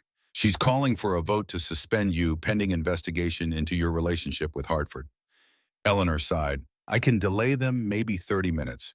But Victoria, you need to be here, in person, with that evidence. I'll be there. The call ended. They looked at each other. We're going to make it. Marcus accelerated slightly, pushing 80 on the highway. 2 hours. We'll make it. But at 10:15, Victoria's phone lit up with another call. Robert Sterling. Her hand hovered over the answer button. This was the moment. The investor who could make or break Apex's future, she answered. Mr. Sterling.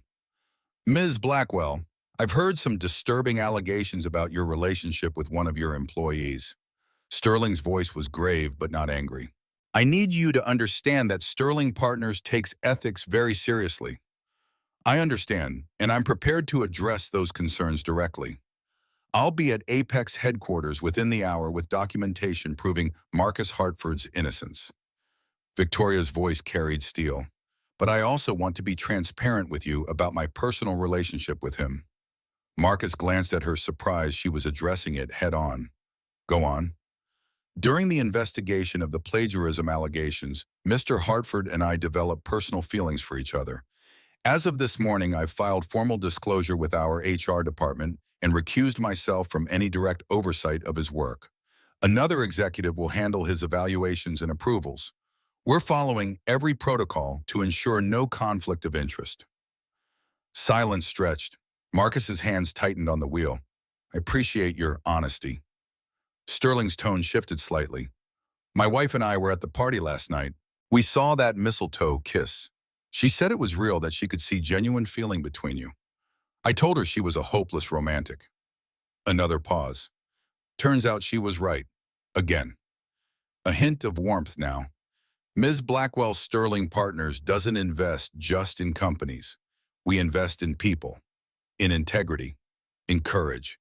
What you just told me took both. He cleared his throat. I'm looking forward to seeing how you handle this board meeting. And Ms. Blackwell, that graphic novel project, Shattered City, from what I've read in the proposal, it's exactly the kind of meaningful content we want to support, assuming Mr. Hartford can prove his ownership. He can, and he will. The call ended. Victoria let out a breath she'd been holding. He's still in. Sterling's still interested. Because you told him the truth. Marcus reached over to squeeze her hand. You could have lied, made excuses, but you didn't. Lying is what Richard would have done. She squeezed back. I'm not him. They drove in focused silence, eating up miles. The city skyline appeared on the horizon at 11:15. Almost there.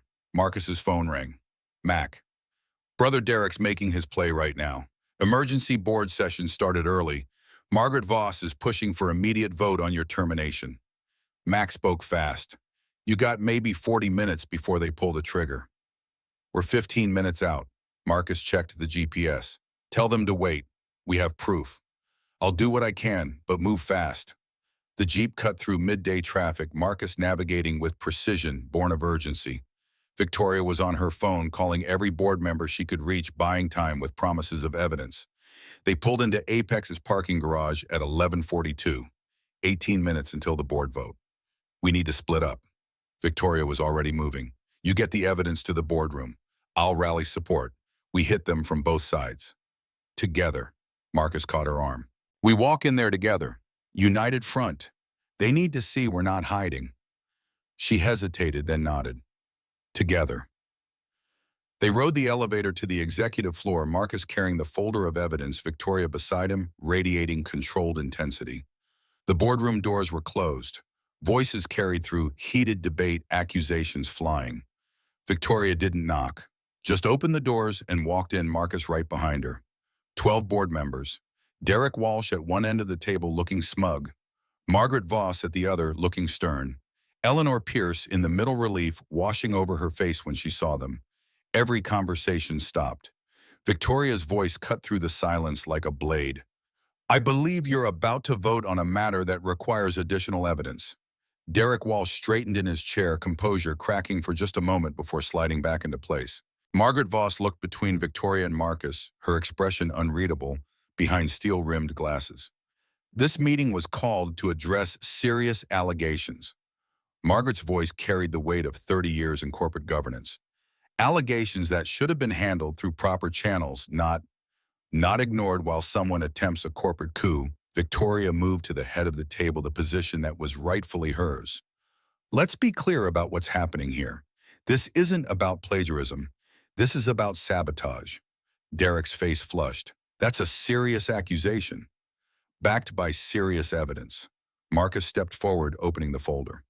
Evidence that proves I created Shattered City 6 years ago under the pen name Reed Shadows. Evidence that shows someone deliberately tried to frame me for stealing my own work. He spread the notary logs across the polished mahogany. Barbara Yates's official seal gleamed under the boardroom lights.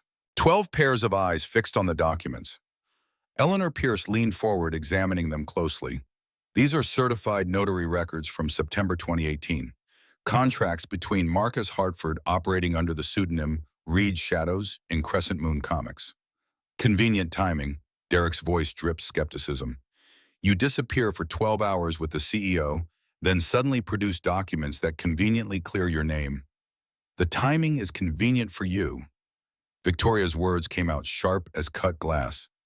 You scheduled this emergency meeting knowing I'd be unreachable.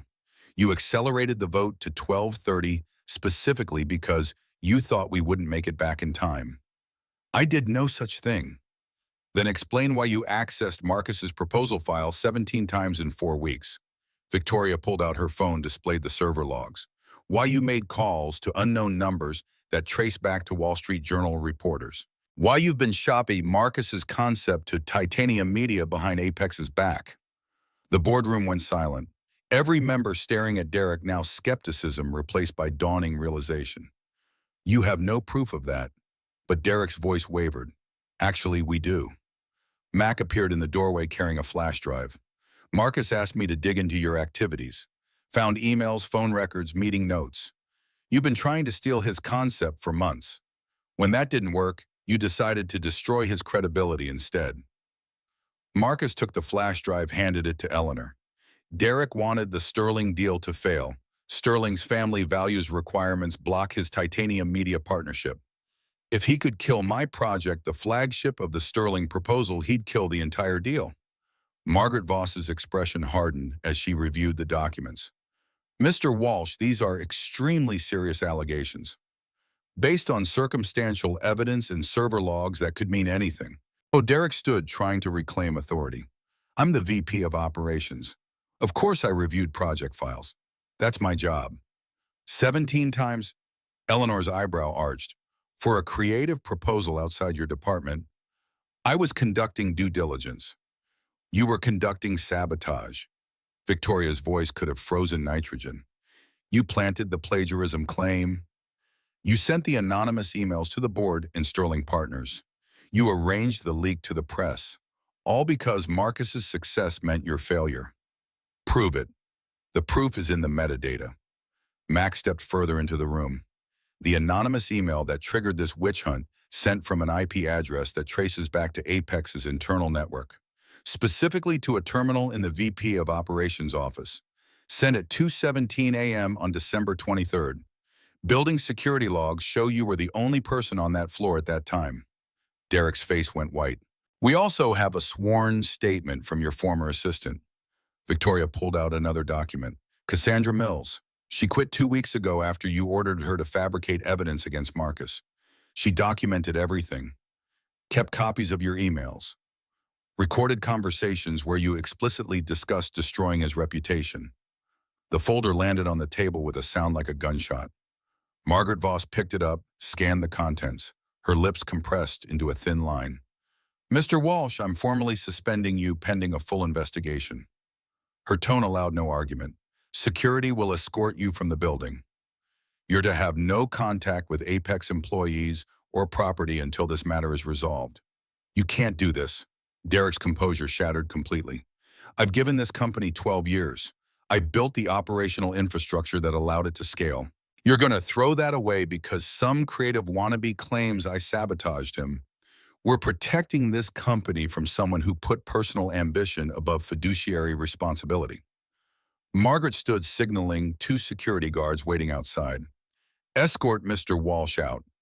Derek gathered his belongings with shaking hands, but as he reached the door, he turned back.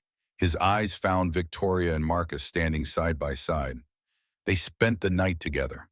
The words came out venomous. Your CEO and the man she's defending.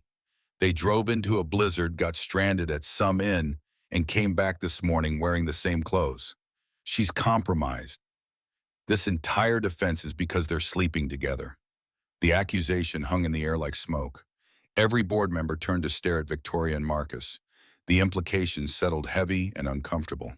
Derek smiled bitter and triumphant. Ask them. Ask if they shared a room last night. Ask if their judgment is clouded by personal involvement. Because if it is, everything she's saying becomes suspect. Security began moving Derek toward the exit, but the damage was done. Doubt flickered across several board members' faces. Margaret Voss looked at Victoria with an expression somewhere between disappointment and calculation. Is this true? This was the moment, the choice that would define everything going forward.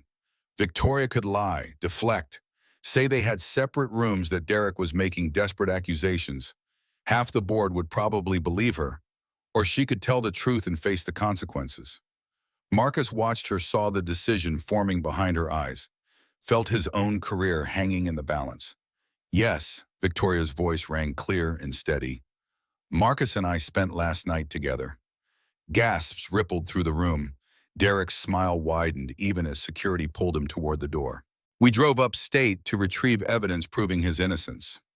Victoria continued, meeting each board member's gaze. Our vehicle crashed in the blizzard. We took shelter at Pine Ridge Inn.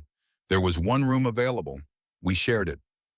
This is exactly what I'm talking about, Derek's voice carried from the hallway. She's protecting him because of personal feelings. Her judgment is compromised. You can't trust anything she says. Get him out of here. Margaret nodded to security and Derek was finally removed from the room. But his words lingered. Margaret turned back to Victoria, her expression grave. You understand what this means. The optics alone. I filed formal relationship disclosure with HR this morning. Victoria pulled out her phone, showed the time-stamped email. As of 6 a.m. today, I've recused myself from any direct oversight of Marcus Hartford. His work will be supervised by another executive. I will have no input on his project's evaluations or compensation. Eleanor Pierce leaned back, studying Victoria with something like approval. You disclosed voluntarily. Company policy requires disclosure of romantic relationships between supervisors and subordinates. I'm following that policy.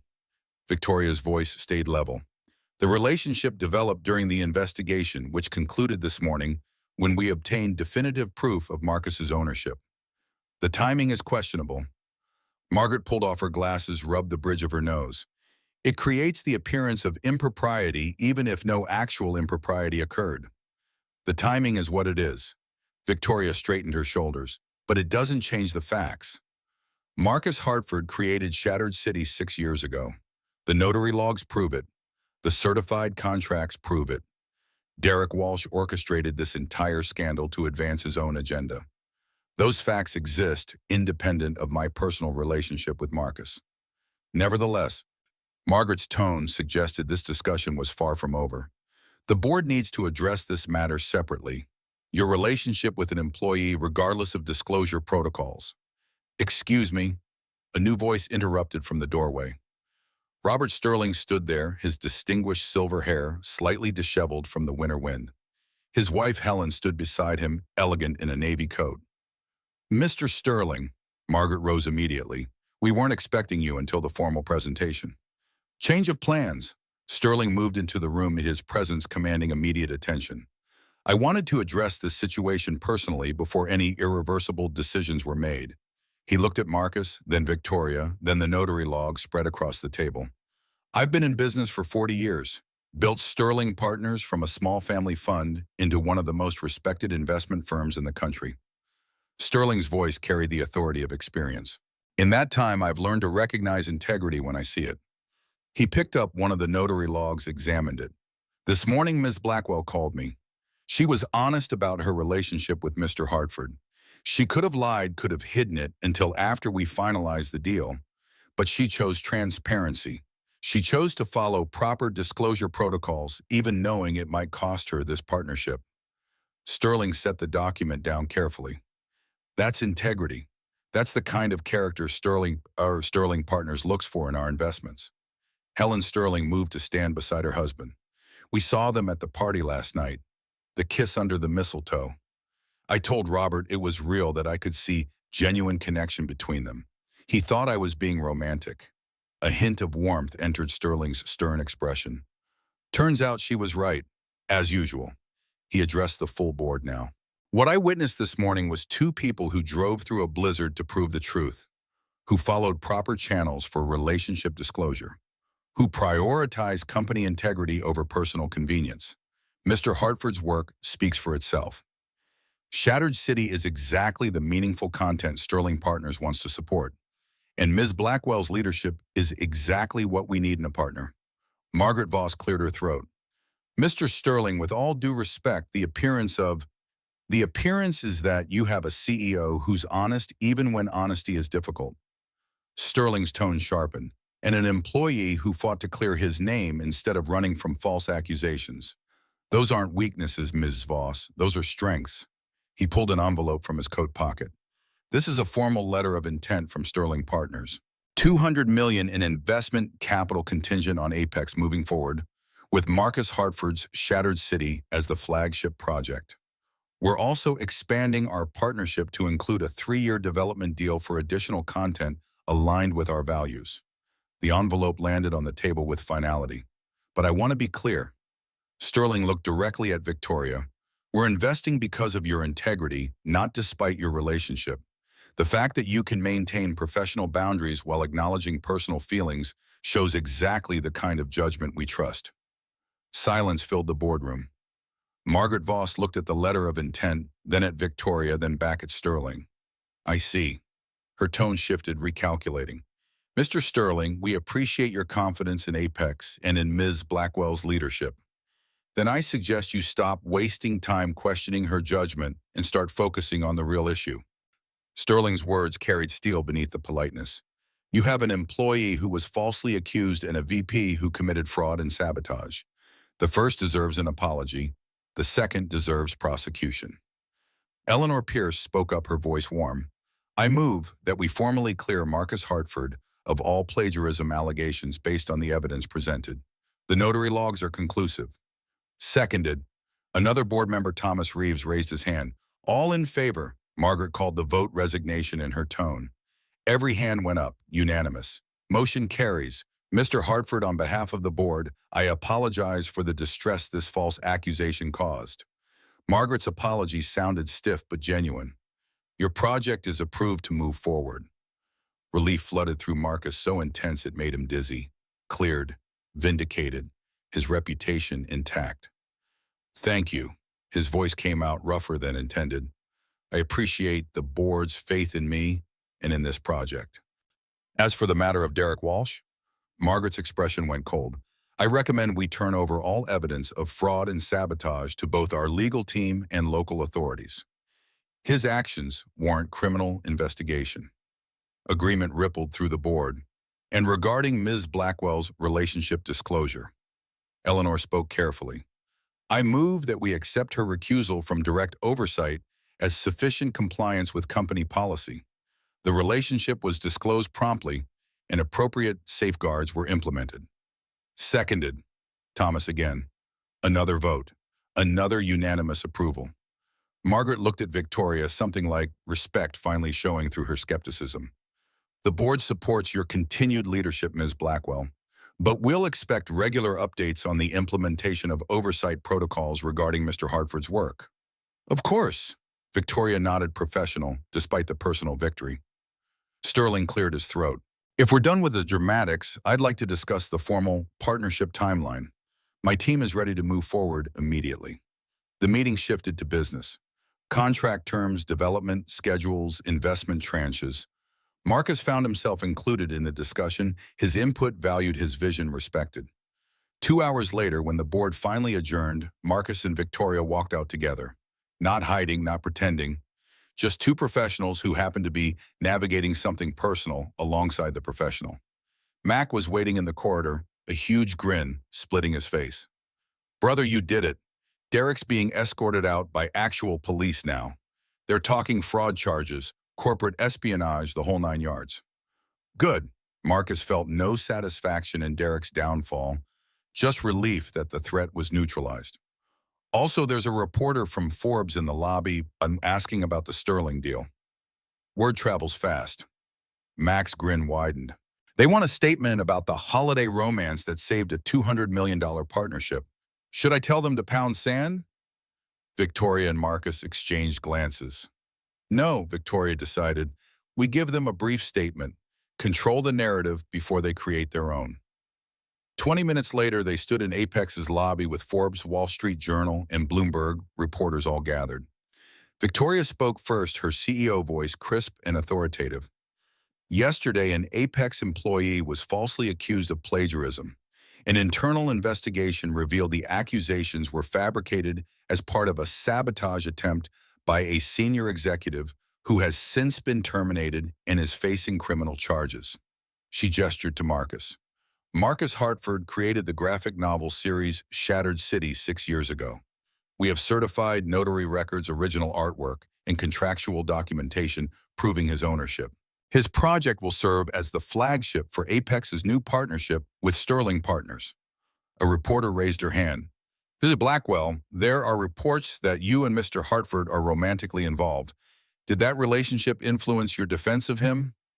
Mr. Hartford and I developed personal feelings during the investigation. Those feelings didn't influence the facts of the case. The evidence speaks for itself.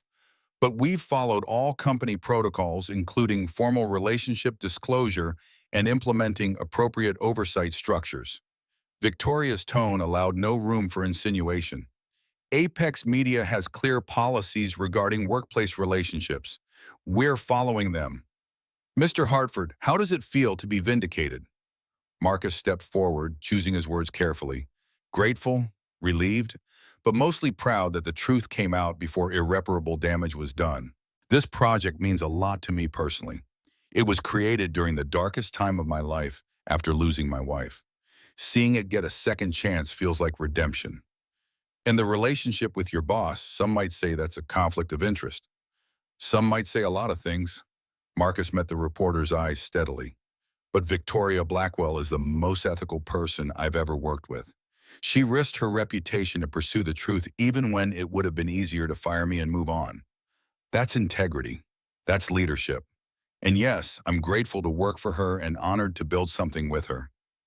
The way he said it, professional on the surface but carrying unmistakable layers beneath, made his meaning clear. The reporters got their soundbite. The story would run. But Marcus and Victoria had controlled the narrative. They wrapped the impromptu press conference and retreated to Victoria's office, alone for the first time since the boardroom confrontation. Victoria kicked off her shoes, sank into her desk chair. That was exhausting. That was a victory. Marcus moved to stand by the window, looking out at the city. We won. Derek's gone. The project's approved. Sterling's in. We actually won. We did. She stood moved to join him at the window, close enough that their shoulders touched. And now comes the hard part, which is figuring out how to actually make this work. Victoria gestured between them. The relationship, the professional boundaries, the gossip and scrutiny, and inevitable complications. We make rules. Marcus turned to face her. Clear boundaries. At work, you're CEO, and I'm creative director under Mac's supervision. We're professional, appropriate by the book. No personal conversations during business hours. No favoritism or appearance of it. And outside work. Outside work, we're Victoria and Marcus. Two people trying to figure out if what we started last night can become something real. He touched her hand gently. We go slow. We date properly. We learn each other's rhythms and boundaries. We build something solid. What if I'm terrible at this? The vulnerability in her voice caught him off guard. At dating relationships, letting someone in. What if I push you away without meaning to? Then you tell me you're pushing me away and we talk about why. Marcus cupped her face, thumb stroking her cheek. We're both going to mess up sometimes, Victoria. I'll probably get insecure about being the CEO's boyfriend instead of being valued for my work. You'll probably bury yourself in the office and forget to text back. We'll have fights about work-life balance and boundaries and stupid things that don't matter. He smiled. But we'll also have moments where everything clicks, where we understand each other without words, where coming home to each other feels like the best part of the day. And those moments will make the messy parts worth it. You're very optimistic for a man who just survived corporate sabotage in a blizzard. I'm optimistic because I'm looking at you, and I'm thinking about how you drove into a storm to help prove my innocence, how you disclosed our relationship even knowing it might cost you everything, how you stood in that boardroom and chose honesty over convenience. Marcus leaned his forehead against hers. That's the woman I'm falling for, the one who does the hard right thing instead of the easy wrong thing. Falling for, Victoria repeated the word softly. Not fallen, still in process. Still in process, he confirmed, but getting there fast. They kissed slow and sweet, sealing promises they were still learning to make. A knock interrupted. Eleanor Pierce stood in the doorway, her expression warm. Sorry to intrude, but Victoria, I wanted to say I'm proud of you. The older woman moved into the office. 15 years ago, you walked into Apex scared and hungry and determined. You've built something remarkable. And today you showed why, because you never compromise your integrity, even when it costs you. Thank you, Eleanor. That means a lot coming from you. I also wanted to tell you both that I'm making a formal recommendation to the board. Eleanor looked at Marcus. We're creating a new position, Vice President of Creative Development. Marcus, I'd like you to consider taking it. Report directly to me instead of operations separate from Victoria's oversight entirely. Removes any appearance of conflict. Marcus blinked, stunned.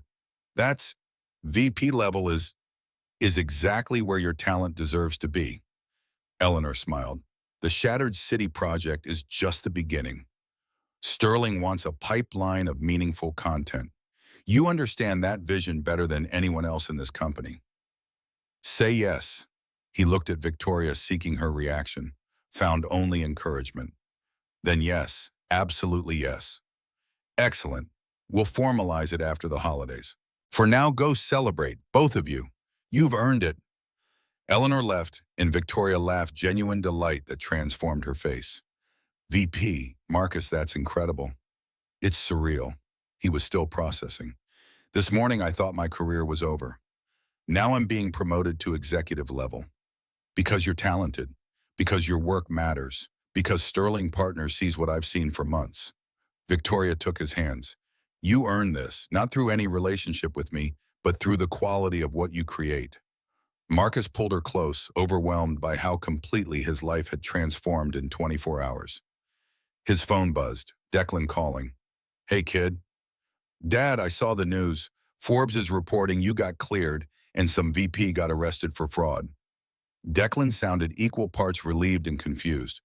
What the hell happened? Marcus gave him the condensed version, the plagiarism accusation, the investigation, the evidence that saved him. Left out certain details about blizzards and shared hotel rooms. So you're okay? Your job is safe. Better than safe, they're promoting me to VP of Creative Development. Declan whooped loud enough to make Marcus pull the phone from his ear. That's amazing, Dad. I'm so proud of you. Mom would be too. The mention of Sarah sent a pang through Marcus's chest, but it was gentler now. Bittersweet instead of agonizing. Yeah, I think she would. He glanced at Victoria, who was politely pretending not to listen. Listen, there's something else. Something personal. You're dating someone. Declan didn't phrase it as a question. How did you, Dad, you've been alone for 6 years. I've been hoping you'd find someone. Who is she? Victoria Blackwell. My boss, well, former direct boss. We're implementing oversight structures to avoid conflicts. Marcus felt ridiculous explaining this to his son. It's new, it's complicated, but it's real. Silence on the other end. Then is she good to you? Does she make you happy? Yeah, she does. Then I'm happy for you. Seriously, Dad, you deserve this. You deserve to be happy. Declan paused. Can I meet her? Maybe when I'm home for winter break? Marcus looked at Victoria, who'd clearly heard enough to understand the question. She nodded. Yeah, she'd like that. They said goodbye, and Marcus ended the call feeling lighter. Declan's blessing meant more than he'd realized. Your son sounds wonderful. Victoria moved back to his side. He's better than I deserve. Smarter, kinder, more emotionally mature at 19 than I was at 30. Marcus wrapped an arm around her waist. He wants to meet you over winter break. I'd like that, though I'm terrified of disappointing him. You won't. He's a good judge of character. Marcus kissed her temple. Besides, if he doesn't like you, I'll just have to choose between you and him. And honestly, he's got college tuition to finish, so you're looking pretty good right now. Victoria laughed, swatted his arm. That's terrible, Daddy. That's honesty. He grinned. One of my core values. They stayed like that as afternoon turned to evening, making plans for how to navigate the next days and weeks. Decided Marcus would move into a different department officially after New Year's. Agreed to weekly check-ins about how they were balancing personal and professional. Established clear rules about no discussing work outside the office, no using their relationship for professional advantage in either direction. It felt good, felt solid, felt like building something that could last. Marcus's phone buzzed with a text from Mac Media's calling it the Christmas Miracle Romance. Thought you should know you're trending on Twitter. He showed Victoria, who groaned. This is going to be insufferable. Could be worse. They could be calling it the Mistletoe scandal. Don't give them ideas. But when Marcus checked social media, the response was surprisingly positive.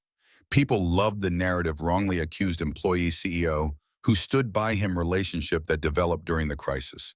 It hit all the notes of a good story. Some cynics questioned the ethics. Some armchair lawyers debated conflict of interest. But mostly people seemed charmed by the idea of finding love while fighting for truth. One tweet in particular caught Marcus's attention.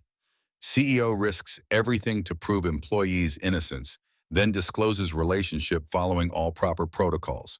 This is how you do workplace romance with integrity. At Apex Media setting standards. Look at this, he showed Victoria. She read it, something softening in her expression. People get it. They understand we did this the right way. Because we did. Marcus set the phone aside. Now, can we please go somewhere and not think about work or media or any of this for a few hours? My place or yours? Yours has better wine. Mine has better pizza delivery. He considered. We could combine resources. They ended up at Victoria's penthouse apartment, sleek and minimalist, exactly what Marcus expected from her public persona. But she showed him the spare room she'd converted into a small art studio, half-finished paintings leaning against walls. I didn't know you painted. I don't, not really. I try sometimes when I can't sleep. She looked embarrassed. They're terrible. Marcus examined a canvas, abstract swirls of color that somehow captured loneliness and yearning. They're honest. That's better than technically perfect. You're biased. Absolutely, but I'm also right. They ordered pizza, drank wine, talked about everything except work. Victoria told him about growing up in foster care, the families she'd lived with, the ones who'd been kind and the ones who hadn't. Marcus shared memories of Sarah's stories about Declan growing up, the small moments that defined a life. It felt easy, natural, like they'd been doing this for years instead of hours. Later, when they ended up in Victoria's bed again, it was different from the desperate intensity at the inn. This was slower, exploratory, learning each other's responses and preferences, building intimacy that went beyond physical.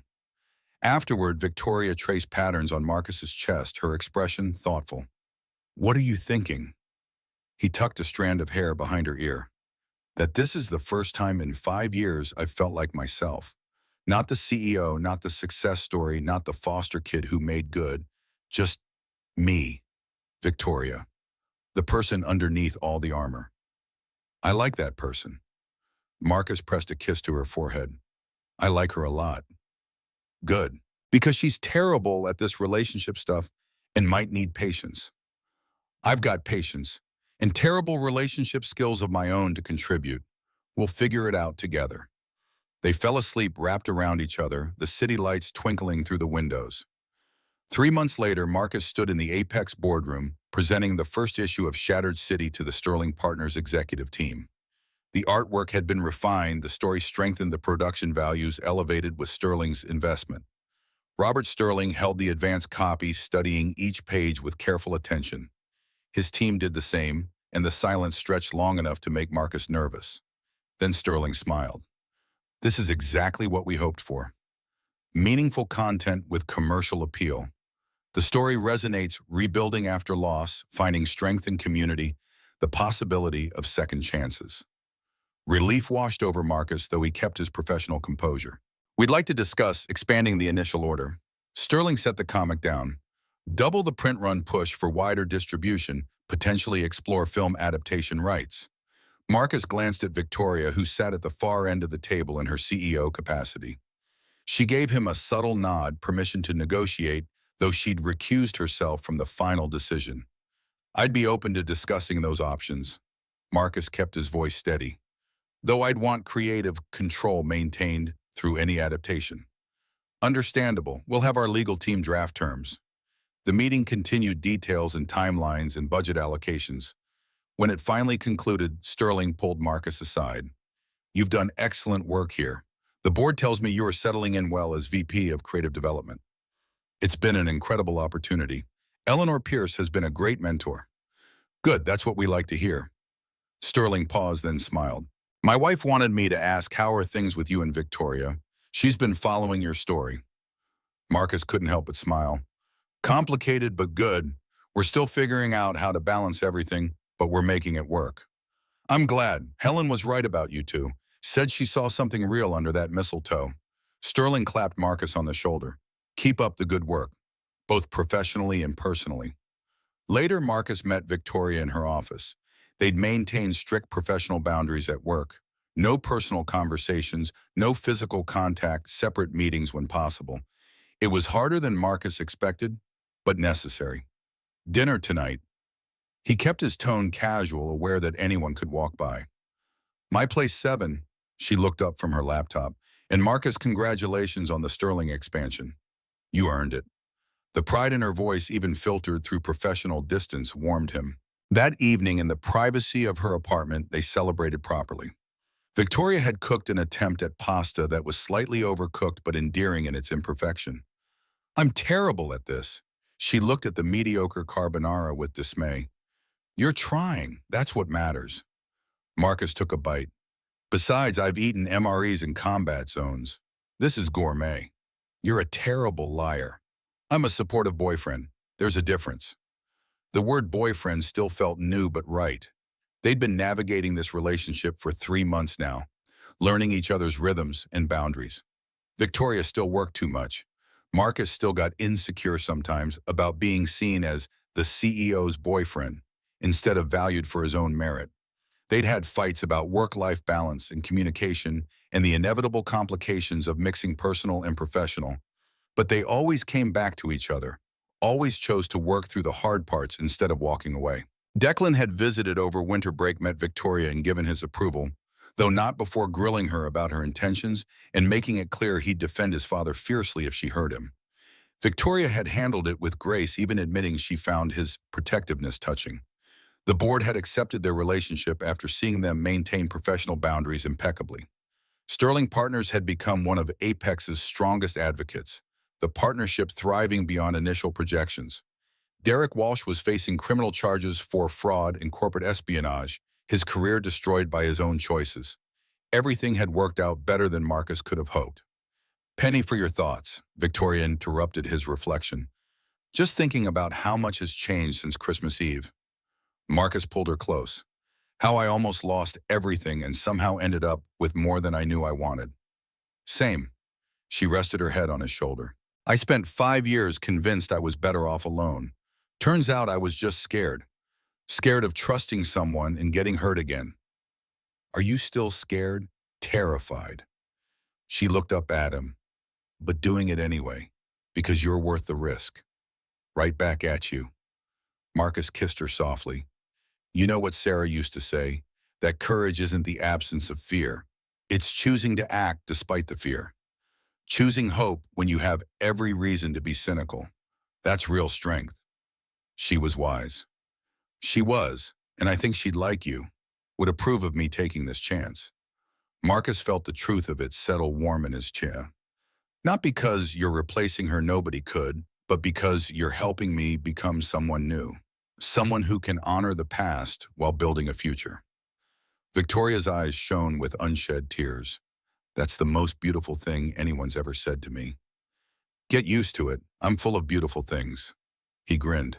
Also terrible jokes, mediocre cooking skills, and an encyclopedic knowledge of graphic novel history that will bore you to tears. I'm sure I'll survive.